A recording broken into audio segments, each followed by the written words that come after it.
Now, let's check in on the dude who could be the next mayor of New York, Democrat and communist Zohran Mamdani.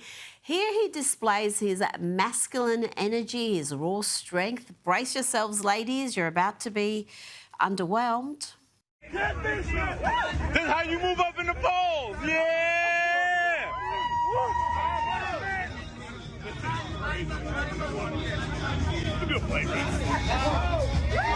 Yeah! Let's go, let's go, let's go, let's go, let's go! Yeah! Let me get one more, let me get three! Let me get three! Let me get three! Yeah! 3. Alex, he didn't even do a single rep unassisted, let alone 3. You've got to say that was pretty pathetic. That was very embarrassing. I mean, he should be ashamed. And he's from Africa. You know, you'd think he'd have some strength to be able to do 135 pounds. You think that would be very easy for a normal, adult male that's in decent shape. But Mamdani is weak, and he's going to be weak on crime, and he's going to be weak when it comes to leading the city of New York. And I really hope that he does not win. But, you see all of the momentum that he has. People post this, and even though we're making fun of him, sadly, we're kind of giving him the publicity that he kind of wants, and that might help him propel in this election. So I really hope, for the sake of New York City, one of the greatest cities in the world, that he does not become their leader. But, when you see people cheering on a guy benching 135 pounds, they're not exactly setting the bar very high for what they want in their elected officials.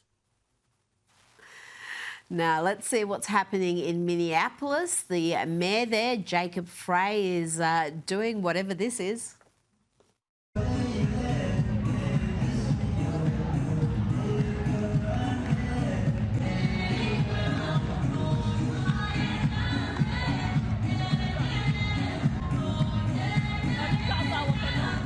Alex, tell me what is happening in Minneapolis with Minnesota Democrats revoking the endorsement of the Democratic Socialist candidate, Omar Fatah, for Minneapolis mayor. On what grounds have they done this?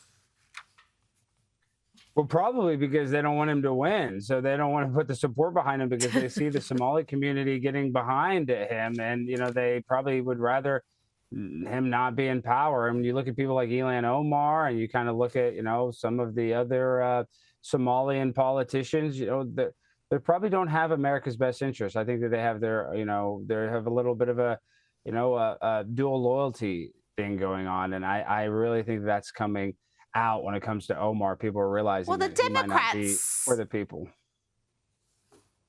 Well, the Democrats don't seem to be troubled by that normally, so I'm surprised the Minnesota Democrats would take that action because, they haven't stopped others who might have a dual loyalty from running in the past.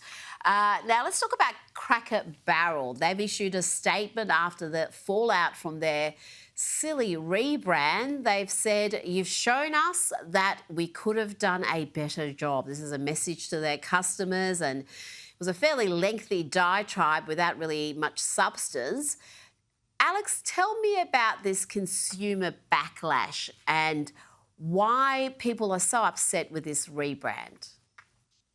Well, I think this is some of the greatest 5D chess marketing ever. They kind of got everybody in, up in a fit about them rebranding. And then now they're saying they're going to keep Uncle Herschel on the menu and they're not going to take him off. And, there is actually a conspiracy behind this. It's not when these big legacy brands change their logo to, a very simplistic version of their old logo.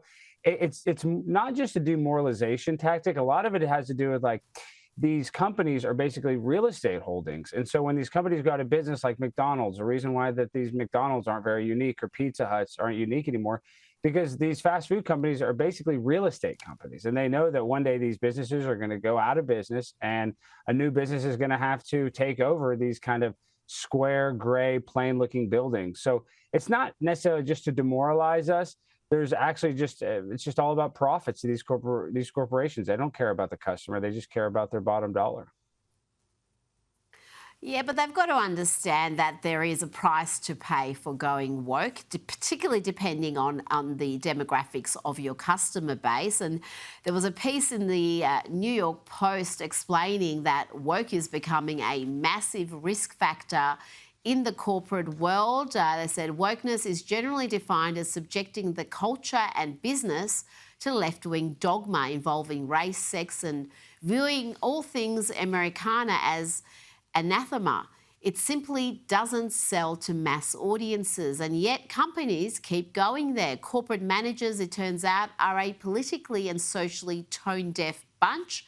They are lousy at reading the current mood of the country and its hatred of progressive indoctrination, whether in the classroom or when they simply want to enjoy a beer. It explains it really well, Alex, because we've seen this phenomenon with Bud Light, we've seen it with big brands like Target, Disney, Jaguar.